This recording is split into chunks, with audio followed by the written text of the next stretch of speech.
नमस्कार दोस्तों, Gyanmati teaching channel पर आपका एक बार फिर स्वागत है। और देखेंगे, हम आपको बता रहे थे व्यंजन के प्रकार। तो हमने आपको जो व्यंजन का वर्गीकरण था वो 4 आधार पर हमने बता दिया था। हमने आपको बताया था कि कुछ और भी व्यंजन हैं, और भी नाम है, तो उन व्यंजनों को आज हम बताएंगे। तो देखेंगे, पहला आपका है अस्पर्शी संघर्षी व्यंजन। उस व्यंजन के अलावा भी है अस्पर्शी संघर्षी व्यंजन, मतलब स्पर्श भी करता है हमारे मुंह के किसी न किसी भाग को और कंपन भी होता है। संघर्षी का मतलब कंपन होना। तो जैसे चा छा, तो देखिए चा छा जा जा, चा छा जा झा, तो हमारे गले में एक कंपन भी होता है और हमारा जो जीभ है वो तलवे को आपको स्पर्श भी करता है। तो ये आपका संघर्षी स्पर्शी व्यंजन हो गया। दूसरा आपका आता है संघर्षी व्यंजन, यानी केवल कंपन करता हो। संघर्ष मतलब कंपन करना। तो शा शा हा खा फा जा, ये आपका संघर्षी में जाएगा।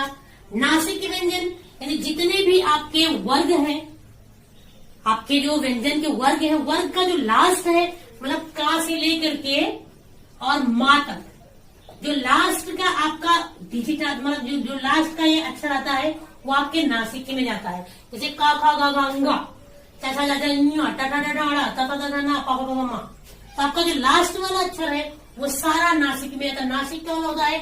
नाक का प्रयोग जिसमें होता हो। तो हम बोलते हैं अंगा न्या, तब हमारे नाक का प्रयोग होता है। अड़ा न म, तब भी नाक का प्रयोग होता है। तो ये नाक का प्रयोग होता है नासिक के व्यंजन में। अगला आपका था निरानासिक, यानी निरानासिक का मतलब जिसमें नाक का प्रयोग ना होता हो। चा का टा था, ये आपके आते हैं निरानुनासिक में। फिर परकंपी या लुंठित व्यंजन, प्रकंपी यानी जिनको बोलते समय एक कंपन सी हो जाए, स्वर में, आवाज में एक कंपन, और रा जब बोलते तो एक कंपन सी होती है, तो वो आपका होता है प्रकंपी या लुंठित व्यंजन। अगला आता है पार्श्विक व्यंजन। पार्श्विक व्यंजन उसे कहते हैं जिसे जब हम बोलते हैं तो हमारी जीभ तलवे को टच करती है और हवा बगल से निकल जाती है। ला ला ला बोलते हैं तो बगल से हवा निकलती है और तलवे को टच करती है। आपका आता है अर्धस्वर व्यंजन। अब देखेंगे अर्धस्वर व्यंजन क्या होता है, यानी इसमें स्वर भी है और व्यंजन भी है। जैसे उसे कहते हैं जिसमें हम चाहे स्वर भी लगा दे, व्यंजन लगा दे। तो जैसा हमने लिखा इसमें, आपका लिखा है कि मिठाई, हमने मिठाई ऐसे भी लिख सकते हैं हम, और आपका जो मिठाई है वो इस तरह से भी लिख सकते हैं। यानी ये आपका स्वर हो गया, ये आपका व्यंजन हो गया। तो इसीलिए इसको अर्धस्वर में लिखते हैं। जैसे वाह कैसे हमने लिखा है, इस तरह से कुआं लिख दिया, कुआं, तो वह है। अब हम इसमें आपको स्वर भी लिख सकते हैं, ये कुआं, ये। तो इसीलिए इसको हम अर्धस्वर व्यंजन कहते हैं, यानी कि इसका प्रयोग करें या हम स्वर का प्रयोग कर दें, तो दोनों ही स्थिति में जो शब्द लिखा जाएगा वो आपका जो है निरर्थक नहीं सार्थक शब्द ही बनेगा। अगला आपका द्विगुण या उत्क्षिप्त व्यंजन। इसी को हम द्विगुण व्यंजन भी कहते हैं और उत्क्षिप्त व्यंजन भी कहते हैं। दा धा, यानी जिस व्यंजन को बोलते समय हमारी जीभ ऊपर उठकर बाहर की तरफ फेंकी जाती है, उसी को हम बोलते हैं उत्क्षिप्त व्यंजन। और इसी को द्विगुण यानी 2 गुण, इसमें एक ये द्विगुण व्यंजन हो जाता है। अब अगला आपका आता है आगत व्यंजन।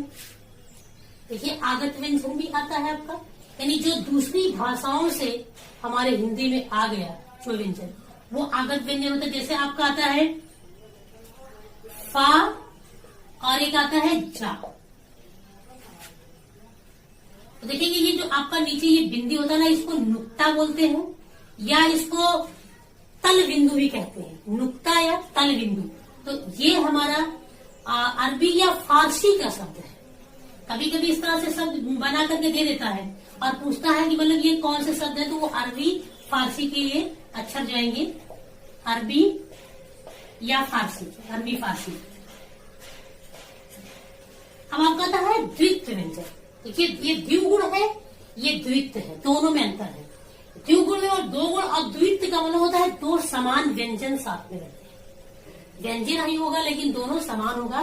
जैसे हम लिखते हैं सच्चा, हमने लिखा पक्का, तो आपका का चा चा ये समान व्यंजन हो जाते हैं। तो ये आपके कुछ अन्य व्यंजन थे जो हमने आपको बता दिया। अब आपका अगला टॉपिक जो आता है वो ये आता है कि मतलब इन वर्णों का उच्चारण स्थान क्या है।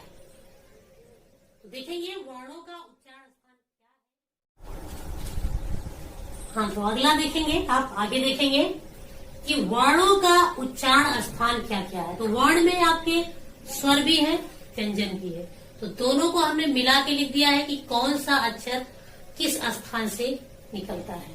तो देखेंगे आपको छोटा आ, बड़ा आ और आपका जो का वर्ग है और जो विसर्ग आपका है, ये भी नहीं पढ़ा है हमने, पढ़ा देंगे। ये आपके कंठ से निकलते हैं, तो इसको कंठ वर्ण बोलते हैं, कंठ वर्ण। आपका छोटी ई, बड़ी और जो चा वर्ग है, उसके अलावा आपका जो अंतस्थ व्यंजन में या आता है और ऊष्म व्यंजन में शा आता है। तो कभी कभी जैसे शा को ये पूछ लेता है कि ये जो शा है ये कौन सा शा है, तो ये आपका तालु में जाता है, तालव्य सा बोलते हैं इसको, तालव्य सा। इसी तरह से आपका ये है, ये मूर्धन्य शा भी आता है, छोटा सा आपका दंतव्य में जाता है। इस तरह से अक्सर क्वेश्चन पूछते हैं। तो देखेंगे अगला आपका री है और टावर, उसके अंदर रा, आपका या के बाद रा ला, ये आपके अंतस्थ में है, अंतस्थ व्यंजन में जाएंगे। लेकिन जब उच्चारण स्थान जाएगा तो रा का मूर्धा जाएगा तो इसको मूर्धन्य बोलेंगे, शा का मूर्धा जाएगा तो हम मूर्धन्य बोलेंगे। उसके हमने री है, ता वर्ग है, ला है और छोटा सा इसको पढ़ते हैं। तो ये दंत है हमारा, दंत से निकलता है तो इसको दंतव्य बोलते हैं। और छोटा ऊ, बड़ा ऊ तथा पा वर्ग आपका, ये आपके स्वर हो गए, आपके व्यंजन पा वर्ग, ये ओष्ठ में जाएगा तो इसको ओष्ठ बोलते हैं। इसी तरह आपका अंगा, अंगा, ना, ना, मा, ये आपके नासिक से निकलता है तो इसको नासिका बोलते हैं। और ए ऐ, ये कंठ और तालु दोनों चलता है, ए ऐ तो इसको कंठ तालव्य बोलते हैं। ओ और ओ कंठ ओष्ठ, ए ओ औ तो कंठ और ओष्ठ दोनों से निकलता है तो कंठोष्ठ बोलेंगे। और आपका वा जो होता है वो दंतोष्ठ बोलते हैं, क्योंकि वा ये दंत और ओठ, दांत और ओठ, तो इसको दंतोष्ठ बोलते हैं। तो ये था आपका वर्णों का उच्चारण स्थान, यानी वर्ण का उच्चारण किस किस स्थान से होता है। तो ये है आपका वर्णों का उच्चारण स्थान। अगला आपका आता है इसी क्रम में व्यंजन में ही अगर आप चलेंगे तो व्यंजन में अगला हमारा आता है, अब सॉरी वर्ण में चलते हैं। तो वर्ण में एक हमारा बच गया था जो हम आपको पढ़ा दे रहे हैं, वो था आपका अयोग वाह। अयोग वाह हमने आपको बताया था वर्ण के प्रकार स्वर, व्यंजन और अयोगवा। तो स्वर हमने बताया आपको, व्यंजन बताया, ये है आपका अयोगवा। तो देखेंगे अयोगवा के भी 3 पार्ट हैं। एक है आपका अनुस्वार, दूसरा है आपका अनुनासिक और अगला आपका है विसर्ग। तो देखेंगे अनुस्वार यानी कि जिन अक्षरों को बोलते समय ध्वनि हमारे नाक से केवल निकलती है, जिन अक्षरों को बोलते समय ध्वनि नाक से निकलती है वो आपका अनुस्वार में जाता है।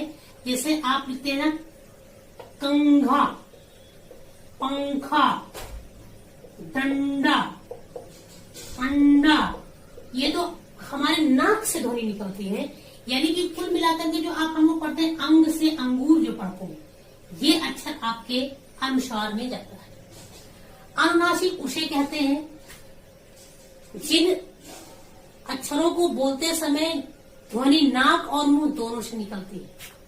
जैसे चांद, हम लोग पढ़ते हैं चांद, 5, 5, ये आपका नाक और मुंह दोनों से ध्वनि निकलती है। तो ये अनुनासिक में जाएगा, जिसको हम चंद्र बिंदु कहते हैं। ये आपका चंद्र बिंदु, ये आपका अनुनासिक में होता है। एक हमने आपको बताया था ये अर्ध बिंदु जो होता है, अर्ध चंद्र बिंदु जो होता है, अर्ध चंद्र बिंदु, ये आपका आगत में जाता है। आगत यानी दूसरे विदेशी भाषाओं से आए हुए, हम आपको पहले बता चुके हैं, जैसे हम लिखते हैं ऑफिस, तो ये आपका आगत पे चला जाएगा। विसर्ग में जिस को पढ़ते समय लास्ट में आ जाता है, हा निकल आता है, आ निकलता है, सॉरी, जिसको बोलते समय अंत में आ का उच्चारण हो जाता है, समझते हैं। आता, प्राता, स्वता, तो ये आ आगे आ जाता है। तो यहाँ पे आपका जो हम लोग आहा पढ़ते हैं, आहा, यही आपका विसर्ग होता है। इसी को विसर्ग का निशान भी हम बोलते हैं। तो ये था हमारा वर्ण खत्म हो गया। अब हम आपको आज एक प्रश्न दे रहे हैं। इस प्रश्न का जो बच्चा कमेंट्स में आंसर देगा, अगले वीडियो में हम उसका नाम जरूर बताएंगे कि किस किस बच्चे ने हमारा सही आंसर दिया है। तो ये पिछले वीडियो हमारा, जिसने हमारा पिछला वीडियो देखा होगा, वही बच्चा आंसर कर सकता है। तो पहला क्वेश्चन है आपका कि हिंदी किस भाषा का शब्द है? किस भाषा का शब्द है? पहला क्वेश्चन। दूसरा आपका है व्याकरण की दृष्टि